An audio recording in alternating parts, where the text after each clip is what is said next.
Welcome to the Title Talk Podcast, an interview series featuring key individuals doing innovative things with their business and life.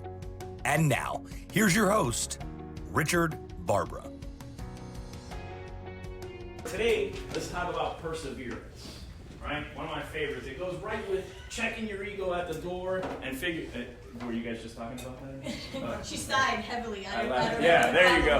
No idea. So perseverance, and like once you check your ego and you're willing to do whatever it takes, then usually you're gonna take some beatings, right? And so the natural instinct when you take a beating, it's like it kind of recoil, the turtle effect, right?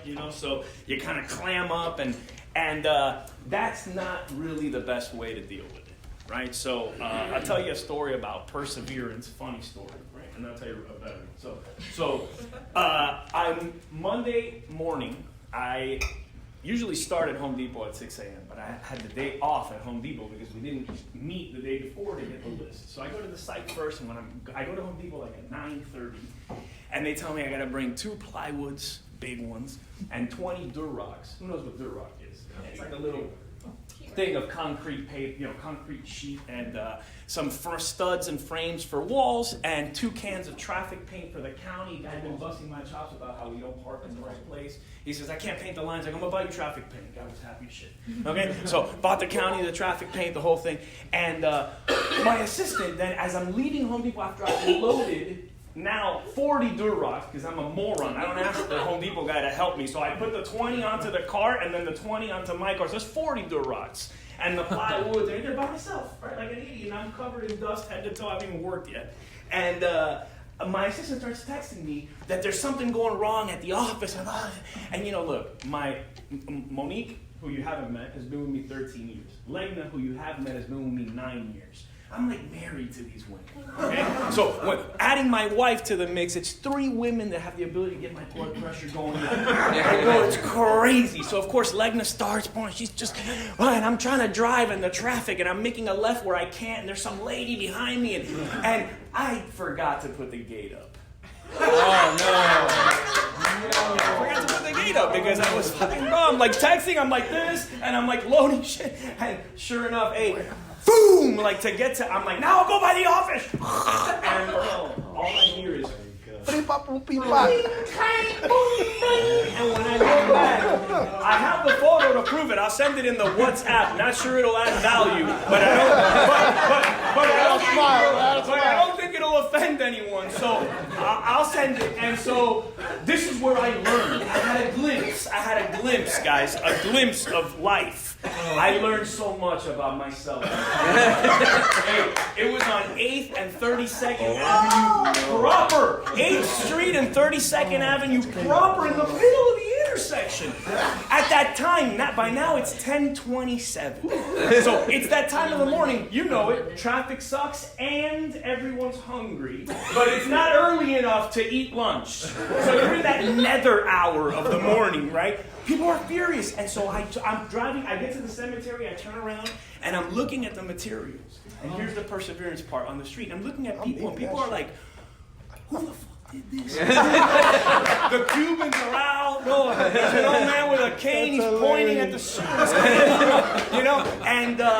And I said to myself, I had to dig deep. I'm like, what am I going to do? Am I leaving the materials right fucking here? I'm looking at the intersection. I'm like, for sure, bro, there's a camera, only in day. They're coming for me, bro. So, I was like, I'm out. All right, and bro, I went out into the street. Frogger. Listen, bro, you've never seen one guy wearing a neon shirt and Dickies. I'm small. They don't make them 32.20.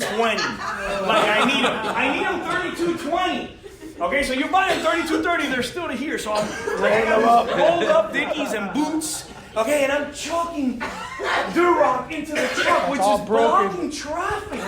Traffic is stopped on 8th Street. And there's an old Cuban guy, and he's telling me, Hijo, tú no te cansas. I'm tired of throwing the Durock. And I'm telling the guy, and I'm like, I'm tired of being in the middle of the street, old man. And the guy's going like this. Finally, some guy from Finally, one guy, bro, from a taller, I have a bottle for the guy, comes out, and he's like, Coño, estás comiendo down. And I'm like, I know, man. God bless. And we're throwing this shit. People hate traffic so much, bro. What about the paint? Listen, the paint is all over me, the car. Bro, I own it's a U-Haul I rented. I gotta buy that fucking truck. I literally own it. So here's the end. The end of the story is that as I'm there and I'm finishing, as I'm almost done, there's a lady in the most beat up tercel. You know, like it's like you can tell she's fixing it because like it's not painted yet. So it's got like the refinish areas. And bro, she's got. Like I was just like this with the last of the thing, the plywood, and I look like this, and she's got her like a giraffe.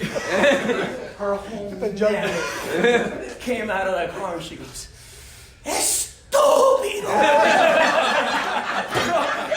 and honestly, I felt like Russ.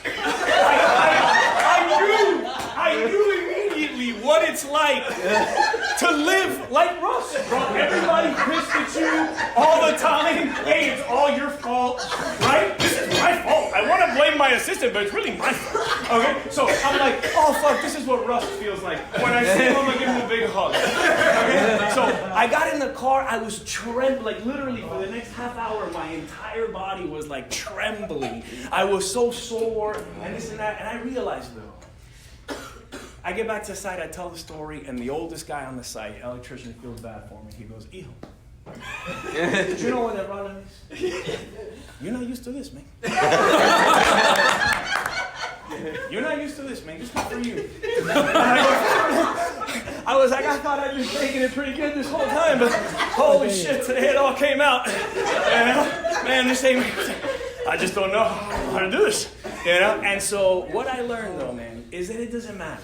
Look, the materials got to the site. I thought they were ruined. And my guy was like, "Oh, no, but this is fucking perfect. We'll scrape this right out. We'll put it right on." You know, because it was covered in paint. I thought my frames were bad. They weren't. You know, so like I could have left it in the middle of the street. Okay, I could have left. It wouldn't have mattered. Some old man would have loved the Duroc. He'd be like, "Oh, no, dejaron 20 planchitas." You know what I mean? It would have been fantastic. I might have been arrested. Right? And so, but the thing is that sometimes you find yourself, okay, in this terrible situation where it's like, and I called Sebastian, honestly, right away, like to laugh with him about it. And I'm like, dude, when it's all your fault, and he says a great line, he encapsulated it perfectly. He's like, "Oh my God, for real, man, 10:30 in the morning and you're already like, let me go home, put on my pajamas and hide." That's really what I thought about doing. I'm like, what a disaster. I'm so unsuccessful right now this morning, right? And you can't do that, man. You can't do that. You just got to keep right on chugging. The lady yelled at me.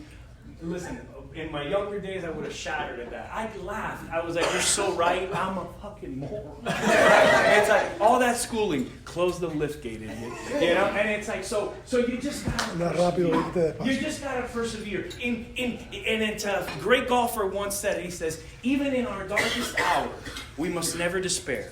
Okay? And so you must persevere. You must push forward. And you will find, you will get there. This life is all about showing up and getting there. All right? And so you do those things, you push through, and things get better. All right? Same thing with B&I. So get out there, network, put in your data, make the meetings, do your one-to-ones. All right? Persevere in the tedium, and things will get better. And close the tailgate.